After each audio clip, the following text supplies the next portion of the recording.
This is the Discovery Optics ED-PRS 5-25 by 56mm long-range precision rifle scope. And if this video elicits a sense of deja vu, it's because I reviewed the ED-PRS a year ago. But this is the Gen 2, and we're going to see what, if any, improvements Discovery has implemented in this new scope.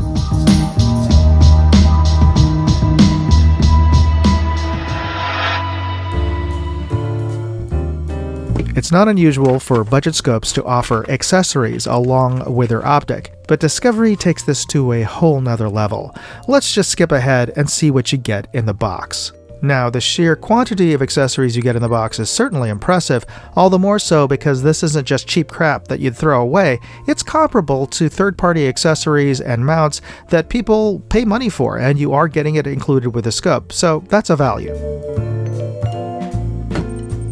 This is the Discovery Optics ED-PRS Gen 2, and as the name implies, this is a scope designed for PRS or ELR, extended long-range shooting, and it is a large beast. It's over 16 inches long, and that is before you add the 3-inch sunshade to the end of this. It is a 56mm objective lens here, and a fairly large ocular here on the eyepiece.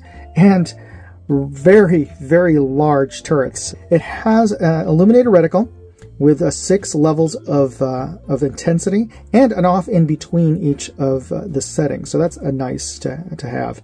It has a side parallax focus that goes all the way down to 25 yards. It's just a wee bit tight for me. There are turrets. Let's listen to those.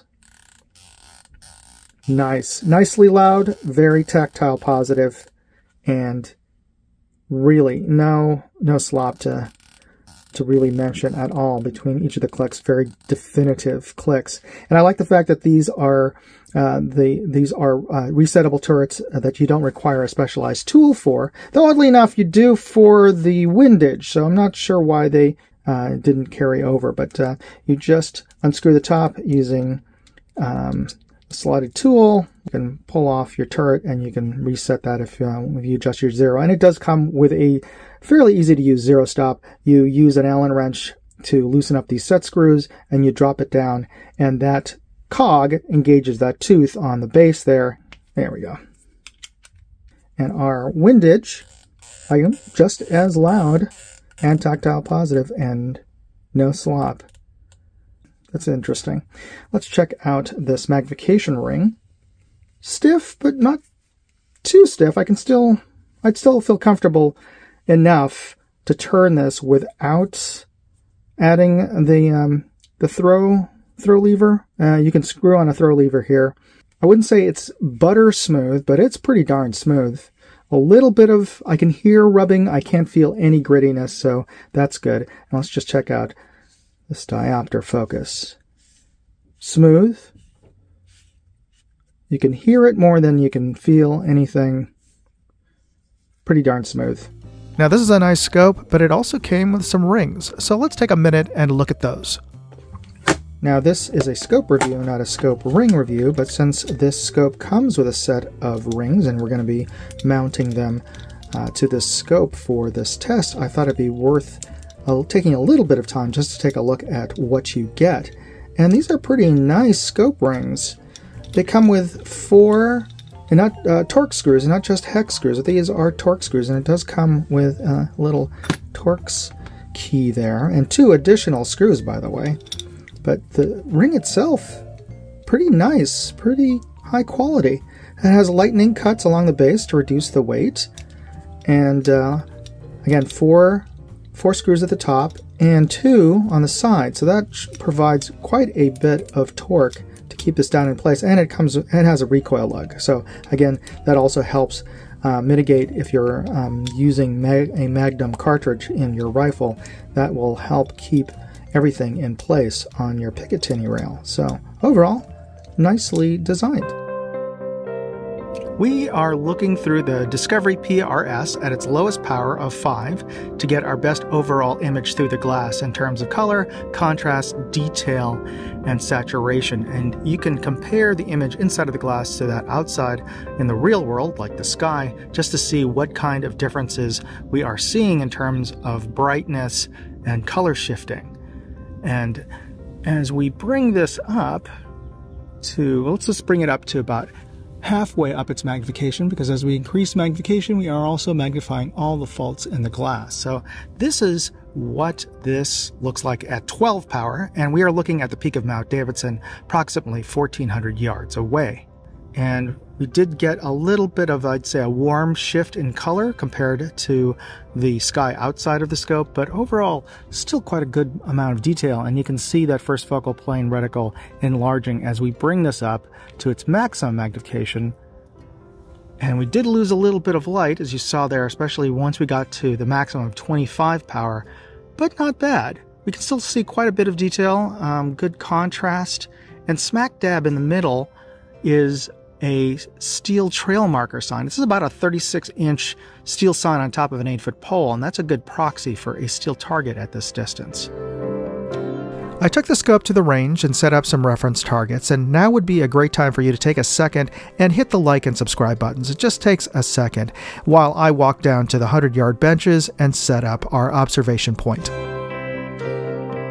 Alright, we are looking through the Discovery Optics ED-PRS at its lowest power of 5 at our targets downrange at 100 yards.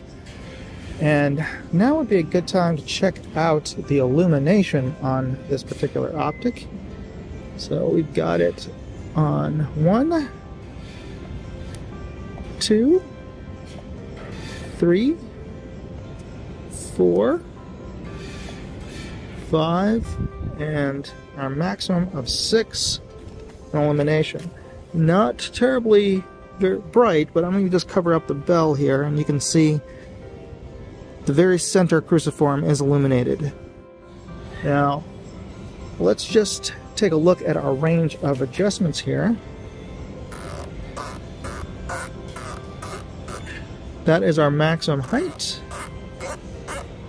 Let's see a little bit of edge of the eye box there, and this is our very bottom here. The PRS Gen 2, like the Gen 1, has a pretty unforgiving eye box. Again, you can see the edge of the eye box. And it is a little bit tight. Alright, and let's check out our windage. That is the maximum on our right. And that is the maximum on our left. Not quite a full rotation in both directions. Alright. Now let's bring up our magnification about halfway.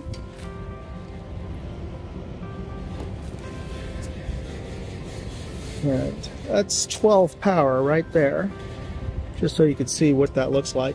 Let's bring it up now to our maximum, 25. There, okay. Let's do our box test. And do a full rotation on our elevation, full rotation on our windage. Well, I can't do a full rotation on our windage. And let's bring it back on our elevation, and then bring it back on our windage. There we go. Alright, let's do our nipple twister test. We're just going to ease these turrets by giving them a fair amount of twisting.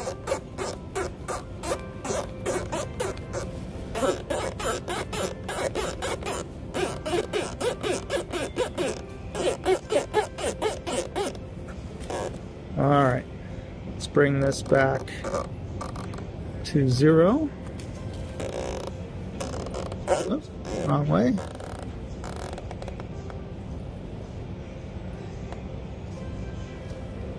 I got it. We're right back where we started. Now let's take a look at its overall image quality and sharpness. I've taken a still image so that we're not distracted by any heat shimmer. Now this scope promises Japanese ED glass, and you can see that evidenced in the very little chromatic aberration. I can see just the barest hint of it as a slight green tint along the edge of the white target backer, but otherwise it's pretty clean. Now when we moved up to 25 power, its maximum, we did lose some light and some contrast, but overall it is a nice bright image. The white of the target backer is not quite white, so there is a bit of a brownish or warm tint to the overall image. Overall sharpness is good from center to the outer edge, and you can see that in the red diamond target at the very top edge of the scope.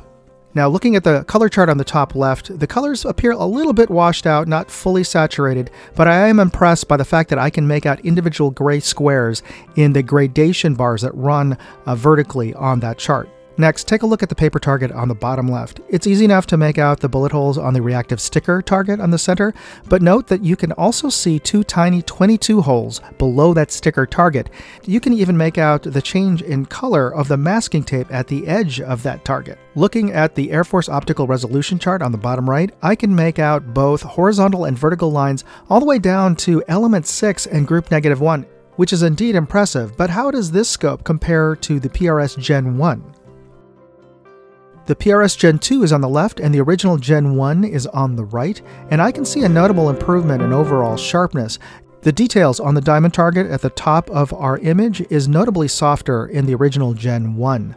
Furthermore, you can see more chromatic aberration in the Gen 1, which uses Chinese ED glass. You can see that as the purple fringe along the right side of the target backing board. So I can plainly see that Discovery has made tangible improvements in the PRS Gen 2. There are very few differences externally with Gen 1 and Gen 2. The Gen 1 did come with 2 additional sunshades, but honestly, I don't need to make my scope 9 inches longer than it already is. The other subtle difference is in the font of the graphics. The Gen 2's turrets are a little bit bolder, a little easier to read. The other big difference isn't noticeable until you look at the specs. The Gen 2 has over double the elevation adjustments, 36 instead of 15. The windage adjustments is 17, up from 8.7 MRAD. In fact, the only measure where the Gen 2 did not improve on the Gen 1 is in its weight. Both scopes are pretty frickin' heavy. But if you're shooting this F-class bench rest, that really doesn't matter. Alright, so the Discovery Optics PRS. Before we get started talking about this bad boy, I want to ask you a quick favor. Hit the like button right now and hit that notification bell if you like this video, because then you'll be notified when I post my next review video, which might be another cool optic like this. But more importantly, hit that subscribe button if you're not subscribed to this channel already. It's absolutely free. They don't charge you. They do not charge you anything when you hit the subscribe button. It's just a term. It just means that you like my content, and it's more likely that you'll see more of my videos from my channel on your feed when you hit that subscribe button. So again, it's free, and I appreciate you doing that because it helps this channel grow. All right, and I also want to thank Discovery Optics for sending this out for me to test and evaluate. Now, I reviewed their PRS Gen 1 a few months ago. It's been over a year now. Time flies, but their Gen 1 PRS I thought was a pretty darn good scope. But again, like their Gen 2, really heavy and huge, so kind of specialized. Certainly if you want to impress people or bludgeon them with your excellence by just sheer mass, certainly the Discovery PRS is a great scope for that. Here's the thing, whenever I've gotten a lot of accessories with a scope, I'm always a little suspicious about the quality of the scope, because it makes me think that they've stuffed it full of accessories to make you to sort of disguise the fact that you've gotten a trash optic. Not so with this. The optic's really impressive, but so are the accessories they include with it. These scope rings, for example, really good quality scope rings. In fact, if you would have slapped any big name brand logo on this, you would have not batted an eye spending 90 bucks or 100 bucks, you know, if this had a big orange gold L on it. Yeah. And in terms of your service and reliability on this, they include a free lifetime warranty on their scopes. Leave me a comment if you've had a bad experience or even a good experience with Discovery Optics.